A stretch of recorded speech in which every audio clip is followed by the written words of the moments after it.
till I get up. Time is barely on our side. I don't wanna waste what's left. The storms we chase are leading us, and love is all we'll ever trust. Yeah, no, I don't wanna waste what's left. Assalamualaikum warahmatullahi wabarakatuh. Perkenalkan, nama saya Irma Vita Selviani. Saya jurusan akuntansi. Di sini saya akan menjelaskan tentang materi organisasi nirlaba. Video ini saya buat untuk memenuhi mata kuliah akuntansi sektor publik. Di video saya ini, saya akan menjelaskan tentang definisi organisasi nirlaba,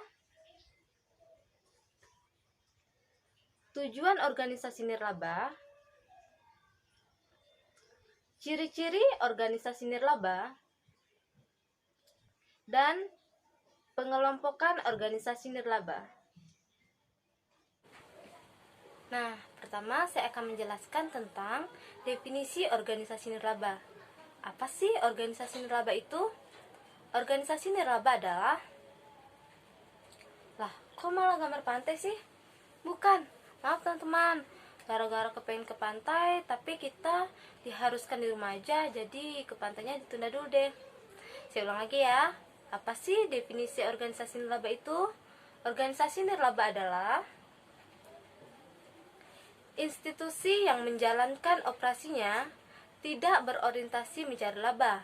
Namun demikian, bukan berarti organisasi nirlaba tidak diperbolehkan menerima atau menghasilkan keuntungan dari setiap aktivitasnya. Hanya, biasanya jika memperoleh keuntungan, keuntungan tersebut dipergunakan untuk menutup biaya operasional atau kembali disalurkan untuk kegiatan utamanya.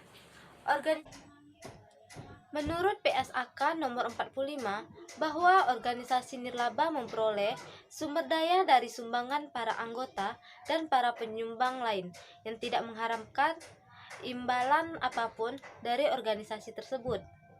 Lembaga atau organisasi nirlaba merupakan suatu lembaga atau kumpulan dari beberapa individu yang memiliki tujuan tertentu dan bekerja sama untuk mencapai tujuan. Dalam pelaksanaannya, kegiatan yang mereka lakukan tidak berorientasi pada mengumpulkan laba atau kekayaan semata. Lembaga nirlaba atau organisasi non-profit merupakan salah satu komponen dalam masyarakat yang perannya terasa menjadi penting sejak era reformasi. Tanpa disadari, dalam kehidupan sehari-hari, kini semakin banyak keterlibatan lembaga nirlaba. Jadi, intinya, organisasi nirlaba tidak bertujuan untuk mencari profit berupa uang, melainkan lebih fokus ke tujuan sosial dan lingkungan. Organisasi nirlaba juga bisa dikatakan tidak mengejar atau mencari keuntungan berupa materi. Nah, selanjutnya saya akan menjelaskan tentang tujuan organisasi nirlaba. Apa ya tujuan organisasi nirlaba? Tujuan organisasi nirlaba adalah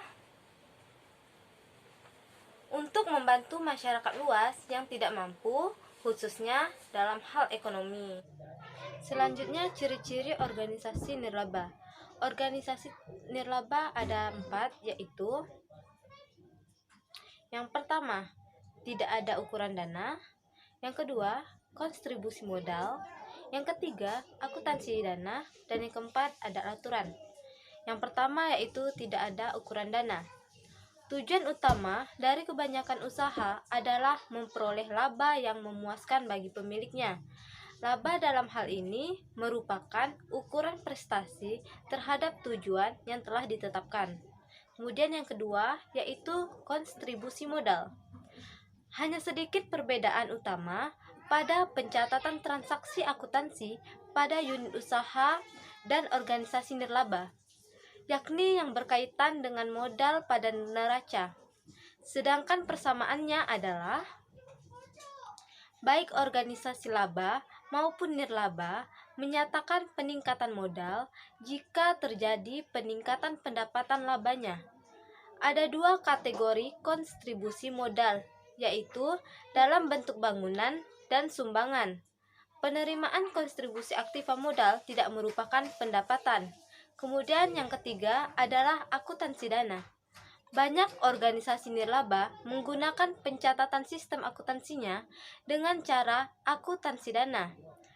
Rekening disimpan terpisah untuk beberapa dana yang masing-masing seimbang dengan sendirinya. Kemudian yang keempat adalah aturan. Organisasi nirlaba biasanya diatur dan diawasi oleh Dewan Penyantun. Biasanya, Dewan ini tidak mampu mengidentifikasi masalah sebenarnya.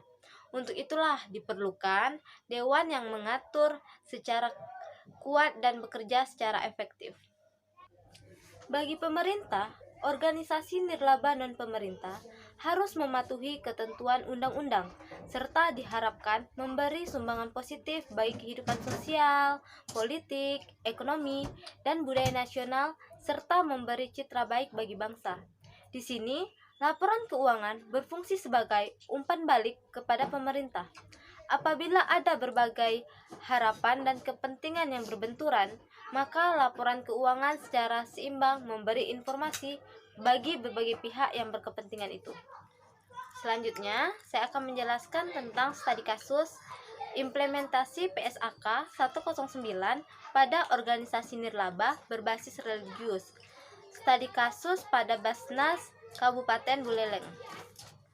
Pengakuan dana zakat, infak atau sedekah oleh Basnas Kabupaten Buleleng dilakukan ketika muzaki menyatakan kesediaannya untuk membayar zakatnya dengan mengisi form kesediaan membayar zakat baik secara online maupun offline.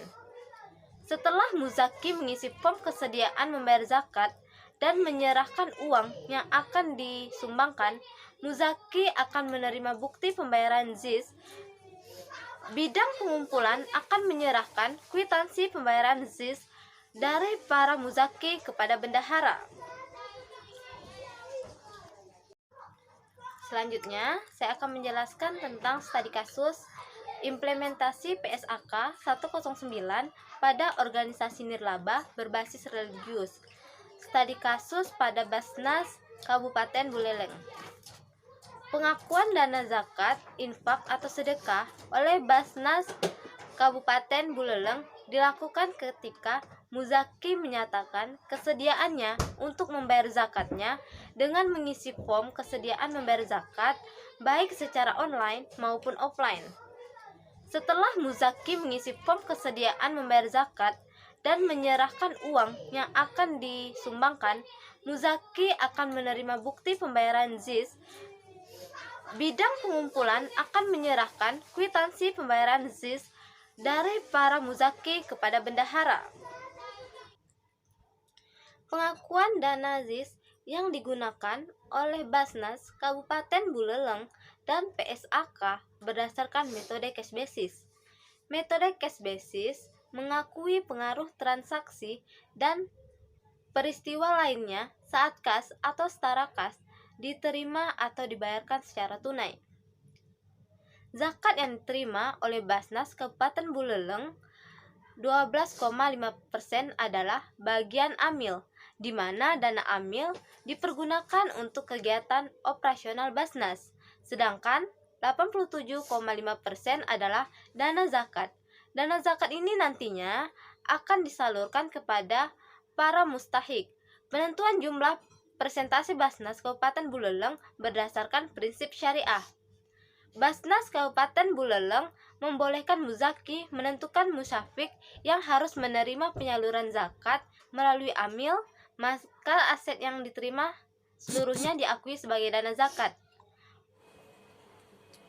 Berikut ini perbandingan pencatatan yang dilakukan Basnas Kabupaten Buleleng yang menggunakan sistem pencatatan single entry dengan pencatatan berdasarkan PSAK 109 pada tanggal 5 Januari 2016. Sebagai contoh, transaksi disajikan dalam tabel 1.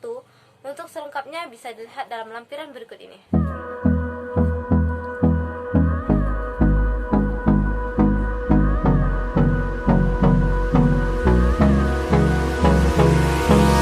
Hold me close till I get up. Time is barely on our side. Catatan atas laporan keuangan. Pada PSAK 109 dijelaskan Amil menyajikan catatan atas laporan keuangan sesuai dengan PSAK 101. Penyajian laporan keuangan syariah dan PSAK yang relevan. Catatan atas laporan keuangan berisi mengenai gambaran umum lembaga berupa sejarah, visi dan misi, maksud dan tujuan, susunan pengurusan, kebijakan akuntansi, ruang lingkup, kegiatan dan penjelasan atas pos-pos laporan keuangan yang penting di setiap komponen. Tabel kedua, ketiga, keempat, dan kelima akan saya tampilkan sebagai berikut.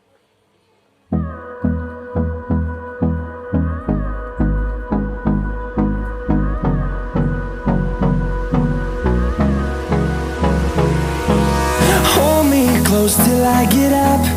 Time is barely on our side. I don't wanna waste what's left.